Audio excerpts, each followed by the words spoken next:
City are level. Rooney! Oh! Here's Nani, can he wrap it up? Oh, pick that out! Oh, are you serious? Gareth Bale just on the pitch. One of the best. What a weekend of football. Thomas Frank's Spurs shocked the Etihad with another big win. Newcastle and Liverpool deliver late game chaos and have Viktor Gyökeres and Arsenal's dominant performance finally silence the doubters. Cody, let's jump right in with the start of the week with the Chelsea-West Ham game. West Ham at home. There were 6 total goals scored in this one by João Pedro, Pedro Neto, Enzo Fernandez, Moses Caicedo. Let's see, who was Paqueta on West Ham and Chalobah on Chelsea. 5-1. Cody, I don't know that this was a shock for me, only because I do see that Vegas had Chelsea at minus 200 to win this one, so I think it played out as it should have, but what did you see? Yeah, I feel like this was the game we thought Chelsea would start off the season with last week. I don't know. I think there's not much to this one. They thrashed them. It's a West Ham side that's just been struggling. It just makes me wonder if these results continue, if they, a few more losses. I know Graham Potter is already feeling the heat, and with the Premier League, like as soon as they go on a poor run, talks of getting sacked are already starting. 8 goals conceded to start the season for West Ham between first week against Man City and now Chelsea. They're really up against it, starting off with 2 of the top 5 teams. But really, I think this is just a game that Chelsea needed to bounce back from. I feel like last week, a few things we said, there wasn't much there to say, hey, that was a great showing from Chelsea or anything we really highlighted, but I feel like this was a good week for them to bounce back. Yeah, I'll be honest, I expected this result. I don't know that I expected it at a 5-1, but I expected a Chelsea performance. I think for me, there wasn't much else to it. I think one of the bigger storylines is going to be the injury to Cole Palmer. I think that could hurt Chelsea definitely in the days to come. This is where we get to that interesting point too. It's interesting to see where teams will go from here with the window closing here shortly. Injuries happening. Will they look to pick up additional players? Will that kind of push teams to maybe work a little bit harder to sign players? Who knows? But again, I agree. This is a performance I think we thought we would just have seen in week 1. West Ham, it's like any professional sports team. You start a season off with, multiple losses, and you're at the bottom of the table with most goals against. People start calling for your head. They're putting themselves in the relegation battle early on, so we'll see if they could turn it around at all. Moving straight on, we'll get through because there's going to be some big talking points here. As you can see, it didn't deter me from wearing my shirt. A real fan stands behind the team in times of doubt. Manchester City, Tottenham Spurs at the Etihad. Manchester City lost 0-2. Goals in the 35th by Brennan Johnson and the 47th by João Palhinha. This was a big game. I think it was a huge result for the Spurs. What do you got on it? Yeah, I mean, it's just, perfect start to the season. I think Tottenham fans have to be happy so far with the way that Thomas Frank's just lining up the squad and his tactics. So I think it's a great result from Tottenham. I know last week we kind of joked, is like Tottenham could start off the season well and get a big result from Man City. I think the biggest thing with Tottenham is always that consistency and seeing if they could just continue this streak. But I think it's looking good for Tottenham. I feel like this was more of a disappointment for Man City. I know they were missing some core players this game, but still, it's Man City. And I just feel like they struggled to link up in the midfield, in their attack. They they had possession. What was the possession stat one more time? 61% Man City. Yeah, so they dominated on the ball, but I just feel like they didn't do much with it. I feel like the midfield, it was just lacking there. And I don't know, their chances just didn't really have that final edge to really get anything going for them on the day. And yeah, I think it was another great game from Tottenham. And these are the type of games that, coming into the season, everyone's saying it's going to be the most competitive one. And I think this is a good example of that, where we could see with these big games, some unexpected results. And I wouldn't necessarily say it was unexpected completely. Like, Tottenham's a great team, but just the way that Man City has dominated the Premier League in, the last 5-6 years, it's always a surprise when you just see them not perform the way you expect them to. Yeah, I mean, it's a big statement. It's a perfect start to the season. I think people are talking, and I think rightly deserved, that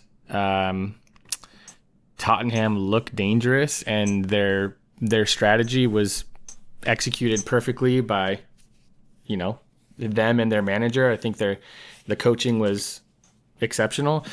I feel like a lot of people would probably want to say, like, oh, Manchester City screwed this one up, but I don't know. I don't want to. I'm a Man City fan. I don't want to take anything away from Spurs. They were productive on the ball. Only 38% possession. They had more total shots and more shots on target.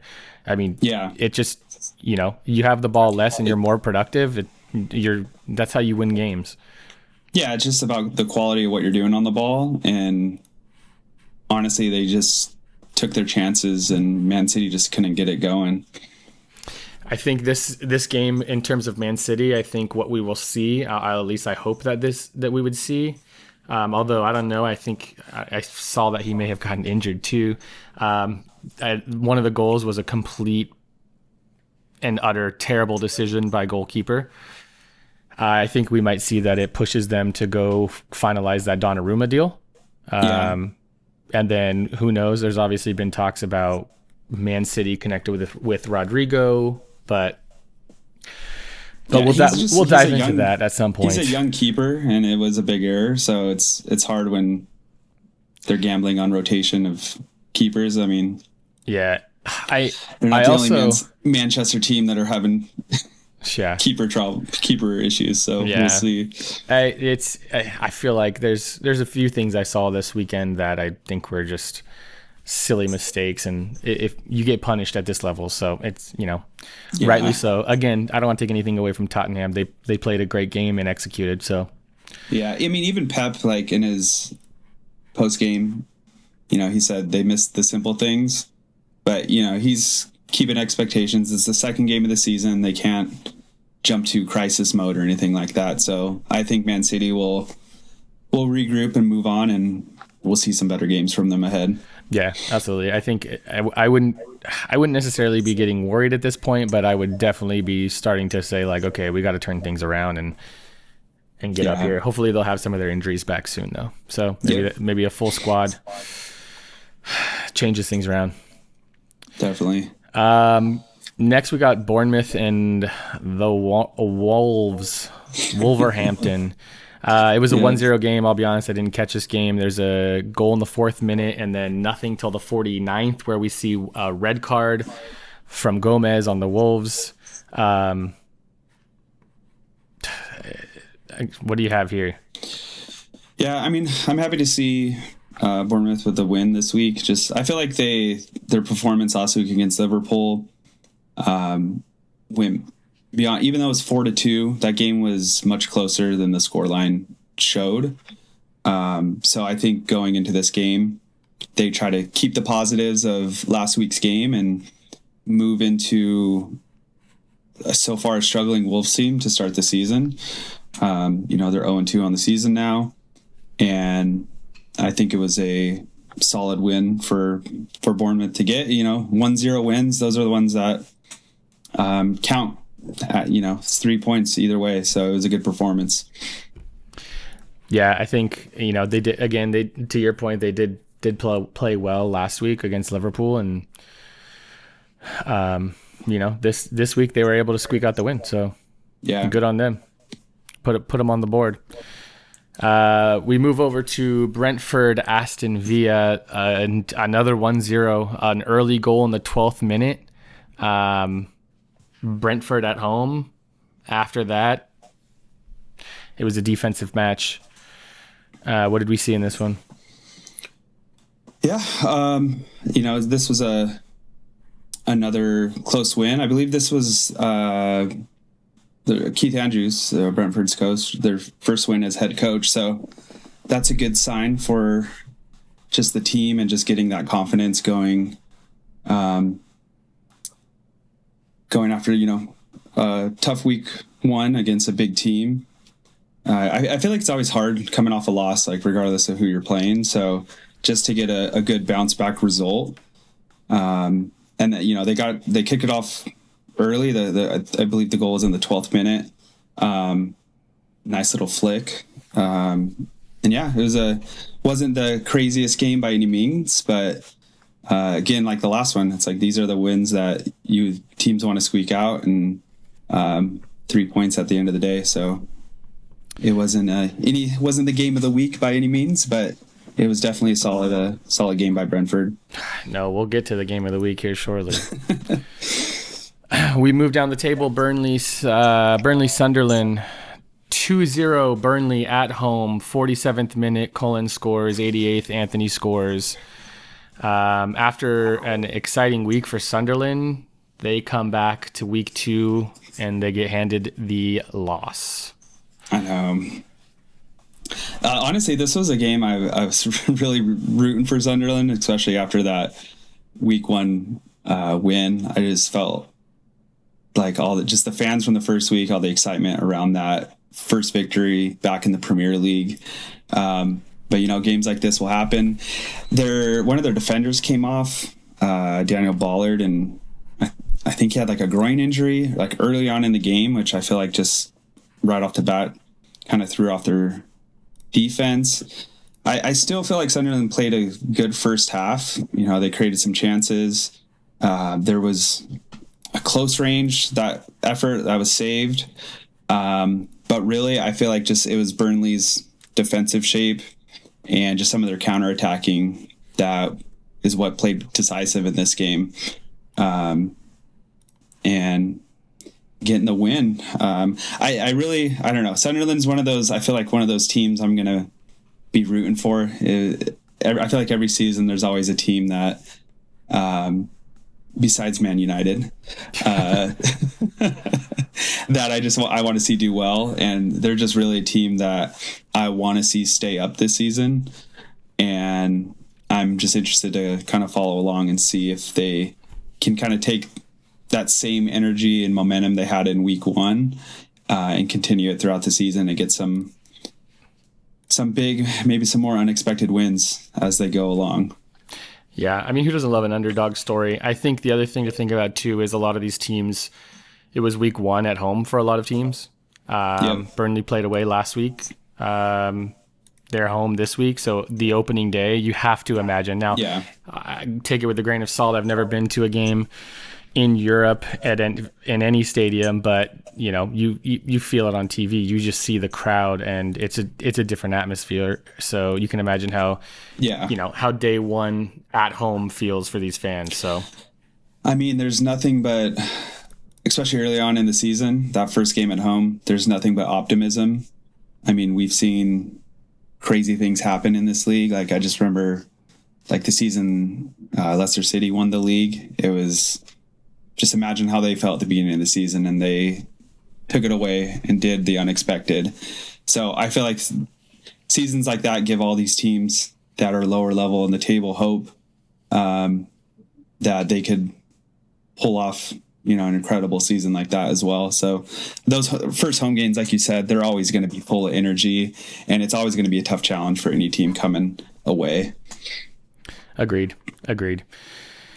Cody, we get to one of the bigger games of the week. Arsenal at home against Leeds. a lot of news around Arsenal this week. Obviously, one of the biggest things to talk about is the swoop move they pulled to sign Eberechi Eze, who was presented to the crowd before kickoff. Obviously did not play in the game, but he was there. For Arsenal fans, you got to be ecstatic, because I think that's, a lot of people are saying that's the missing piece that they need to push themselves over the line to maybe like that, obviously jumping from that number 2 to number 1, but 5 total goals scored in this one. Timber had 2, 34 and 56th, Saka 1 in the 45th, and Viktor Gyökeres in the 48th and a penalty and extra time. Cody, has he done enough? Is it time people stop talking about it and relax, or do people still question whether he was the right choice? Or I've heard all sorts of crazy things about it. Yeah, I mean, it's kind of like the opposite. I know I gave him a little bit of crap last week as one of my bigger losers of the week. But even in that sense, we talked about it a lot last week. You can't judge a player by 1, 2, handful of games. So I think I would have been starting to worry a little bit more if he had a similar performance to week 1. But just seeing him bounce back, I'm sure he got a lot of slack on himself. I hope some of these players don't read the papers and the news.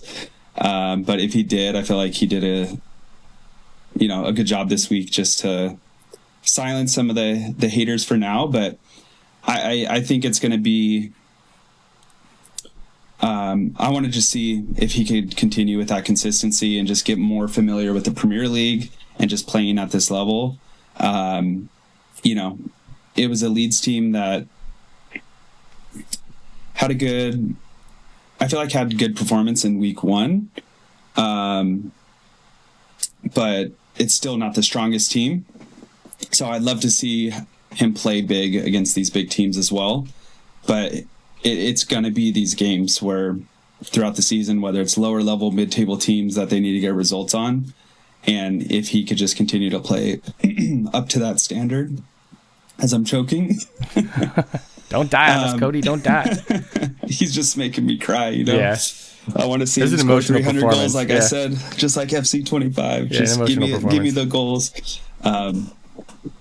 But yeah, this game was kind of similar to the Chelsea performance, where it was like, this is what we expect from the top teams. It was a big win, a lot of goals.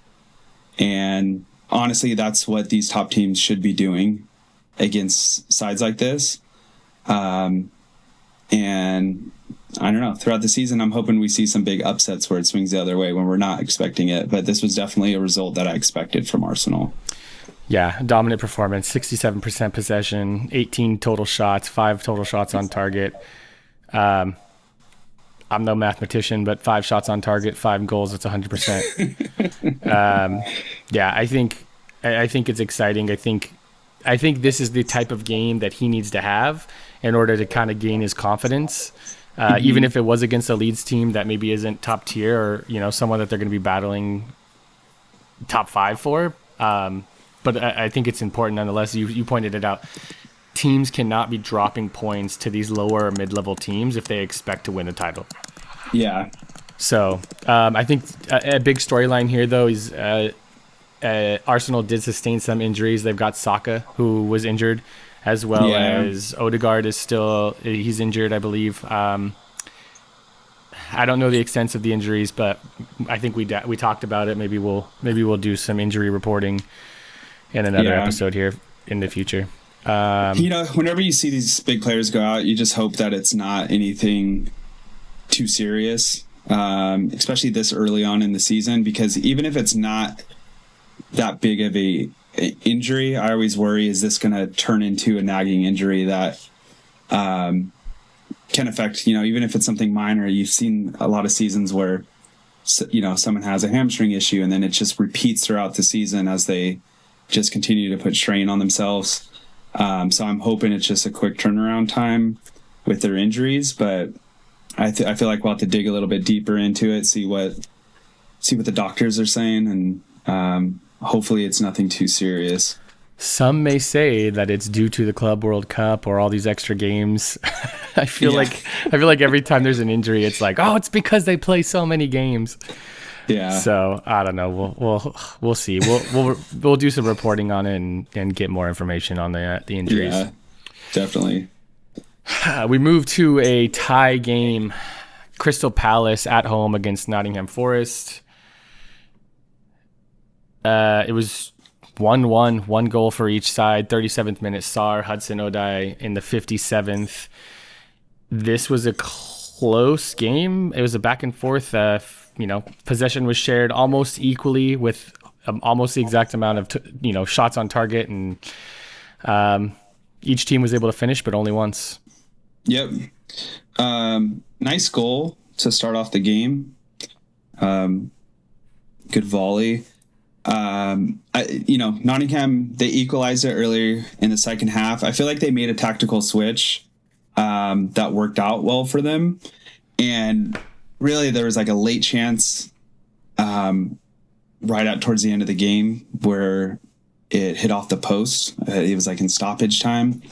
And then there was a foul that was, it was a potential penalty, but ended up getting called back because as they were reviewing it, it was offside. So it just negated anything that happened because of that offside. So it was I feel like nervy final moments in that game for Crystal Palace, and Nottingham almost stole it away from them at the end. So it was even though it was 1-1, I feel like it was an interesting game. And I think just the coaching and the tactics in that game really brought Nottingham Forest back to level it and almost took it as well.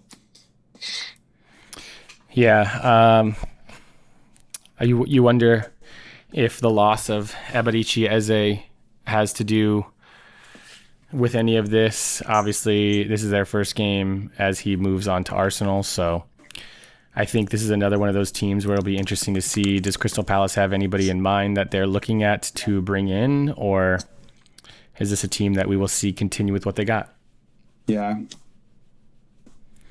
We shall see. Time will tell. Down the table, Everton 2-0 at home against Brighton. 2 goals in the 23rd and the 52nd minute. Another one of those games where it was pretty back and forth. Possession was pretty shared equally.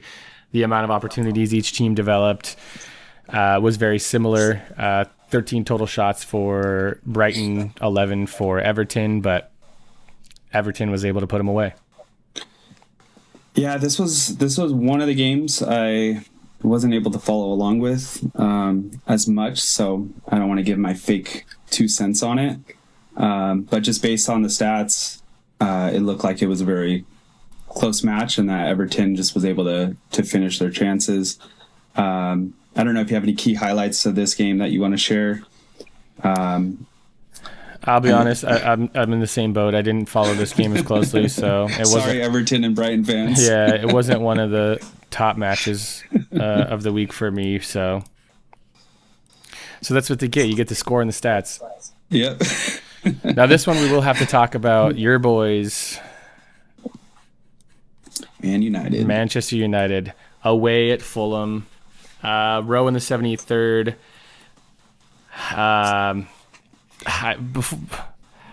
The only thing I really need to talk about is this missed penalty. I don't know if you saw it, but I sent you an Instagram post. They said that NASA had found a soccer ball on the moon from their missed penalty kick. Stats-wise, Fulham actually edged out the higher percentage of possession, seemed to have controlled the game a little bit more. 13 total shots, 4 on target. Yeah. I feel like the only thing I really, really wanted to talk about was the missed penalty. Not because he missed the penalty, but just because of what unfolded to what seemed to have led up to the missed penalty, because there was all this talk about, the ref bumping him, which again he did. Like, I'm not going to argue that, but I've never seen something like to me that wouldn't have bothered me at all. I mean, I'm not a professional soccer player about to take a penalty kick in the Premier League, but I feel like he let that affect him way too much. He had to reset. He picked up the ball. He talked to the ref. I don't know exactly what was said, but it just all seemed silly. And then to sky one over the crossbar. I mean, I know what happened, Aaron. The ref was in Fulham's pocket, so he was just they're trying to do anything he could to throw him off. No, yeah, there's a United fan we love. No, I mean, it's crazy because I feel like Bruno Fernandes has been so consistent on the spot for penalties. So yeah, that's got to be frustrating, but it just makes you think, like, was his head just not in the game? Stuff like that shouldn't distract you. I mean, there's a million other distractions when you're in a stadium full of thousands of fans. Away. Yeah, away on top of that. And I don't know, you can make excuses, but at the end of the day, anyone that's going up for the penalty kick that, you know, you putting your team on your back, I feel like you just got to clear your mind. And, you know, the days we've always played, it's, you know, we weren't playing in a huge stadium in the biggest league in the world on national television, but even still, it's like penalties are always nerve-wracking, and you just literally got to focus on the job at hand. And unfortunately, that was not the case. And I feel like this is the type of stuff that always happens with Man United. I feel like the positives, if we look at the positives that came out of last week, even through the loss, I was more excited to see if they could build upon that against a team that they should be beating. But really, like, I give it to Fulham. Like, I feel like their setup that they came out just countered if you call it a system that we have, but I feel like it just countered them. The midfield seems like Fulham just outnumbered the midfield, had possession. I feel like they were utilizing everybody. They were utilizing the wing backs, the midfield, just to overload it and just really control the entire tempo of the game over Man United. So not a great week 2 result for Man United. And I don't know. It's games like this, like I was telling you before, where, you know, even though it was a loss last week, they still played well. And I just wish they could continue and play at that same intensity against these, you know, other teams that historically we should be beating. And it's just, that's not the case. I feel like every game for Man United is a huge game because I never know what to expect. And that's, I feel like, just it's kind of more of the same. And talking about managers getting heat, I'm just waiting how many more games and performances like this before, even though the owners are like, you know, we're not going to let him go. We're going to give him his time to build the team he needs and give him the season. I hope we don't see more of these type of results where it's going to be forced into that type of situation again. But one quote I love from Ruben Amorim is, you know, his side, we forgot how we play. And I'm like, yeah, how do we play? I'd really like to find that out. when you figure it out, let us know. Yeah. Did you tell your players how we're supposed to play? Or question for you: are you surprised that there was no start for Benjamin Sesko? Yeah, I mean, I don't know if they're just trying to ease him in, and I feel like how they started the game last week as well. I think there was a lot of positives. So I know in times you don't really want to make too many changes. You want to kind of see how a system is working out with the players that you're starting. So I'd be more surprised if he doesn't get more playing time next week, though, just coming off of this bad result. It's always the best time to make a change when things aren't going well. And I know we're only 2 weeks in, so the world's crashing down on me already. And sure. It's easy to get in the mindset. Yeah. All right, Cody, we move on to the final and what I think we probably would both agree is the game of the week. For sure. I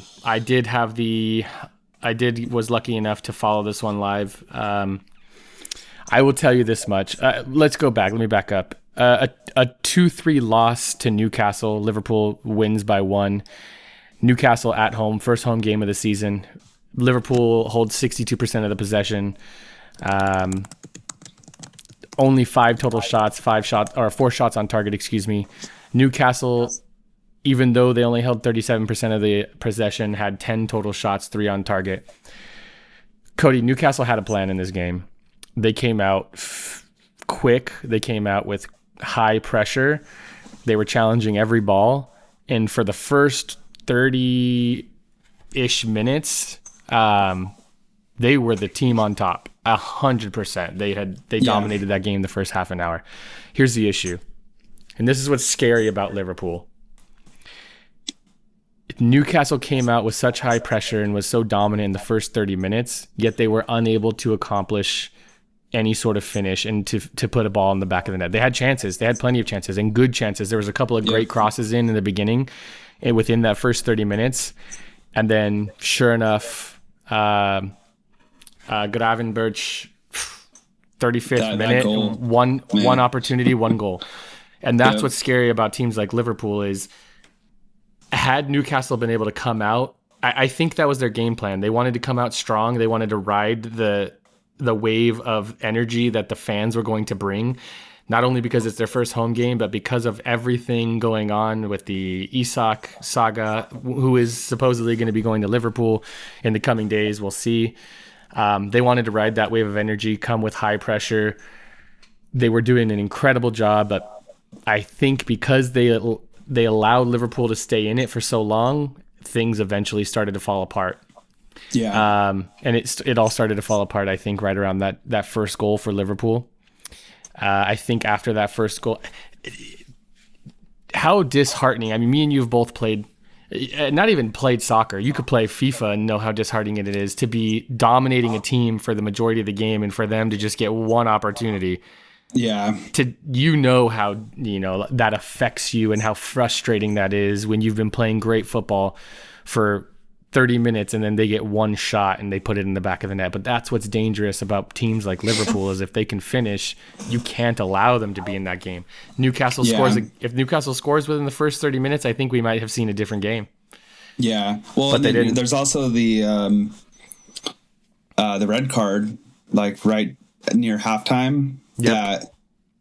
That even with 10 men coming back against Liverpool, I just wonder if they had a full squad, if this game would have ended a little bit differently. But I feel like this is kind of very similar to week 1. They start off strong and then they let the team come back in. And I think this could be something we see throughout the season where they're going to have to outscore these teams to make up for just defensive mistakes and that risk of a counterattack. And I don't know. I think that's just the nature of how they're playing though. Like they're going to go after the goals, but it's going to leave them open. It was what we said last week too. And I feel like we saw it again this week. And really, if it wasn't for a teenager, they would not have pulled this game off. What a goal, by the way. Yeah. I don't think you could write a better first game appearance, right? Like, no. If you were to say, like, ideally you're going to step into a Premier League match, what do you want to see out of your first game? It's a goal, right? And not only a goal, a late winner in a tight match. Yeah. Just imagine yourself back at 16 years old, what you were doing. Like I was recovering from an ankle injury with a cast on, wishing I could go play some JV soccer. Yeah. And, this kid makes his Premier League debut. Not only that, he gets a stoppage time winner. And what was it? The 100th minute. Like the dying embers of the game. And I don't know, and sometimes like that goal was, he ended up, it was like a dummy right to him, right in front of goal. And I mean, I can tell you from personal experience, I have probably missed my too many fair share of just sitters like right in front of the goal. But the finish on it, it was a perfect curl, just up. Like there was no chance that keeper was saving that. Like, I don't think you could get a better dream start for being the youngest ever goal scorer. Not only that, it's your first start and in the 100th minute of stoppage time to win the game. And a game that honestly, they probably, you know, for how they let them come back into it, they probably didn't deserve the win, but they pulled it out, you know, and it was entertaining game. I mean, that was for sure the game of the week for me. 100%. Just from like everything that happened in that game, from the goals to the red card,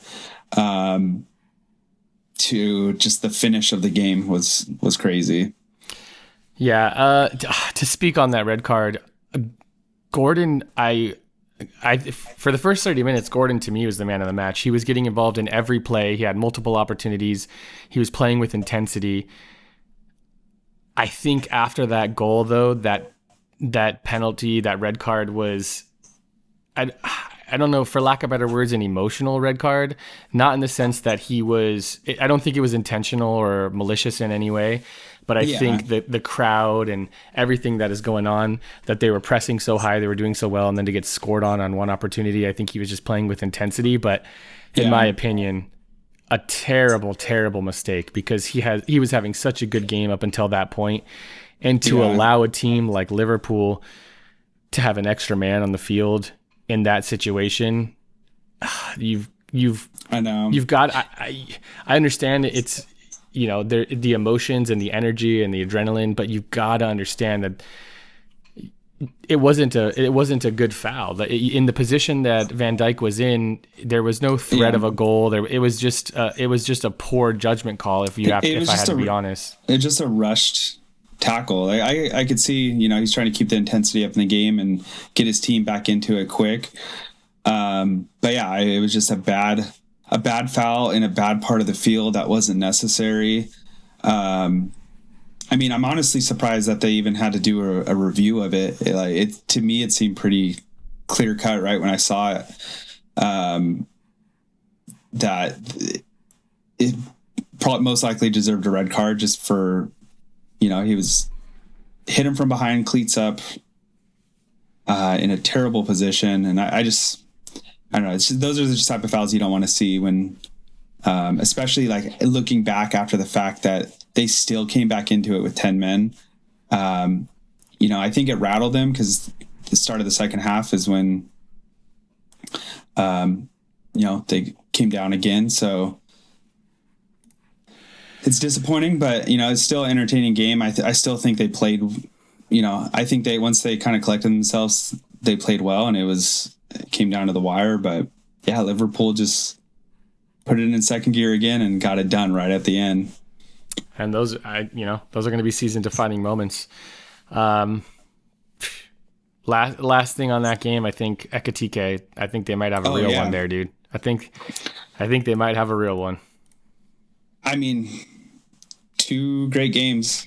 I think he's thinking, you know, you're going to bring in another striker. Like, he's going to have to kill me for this position.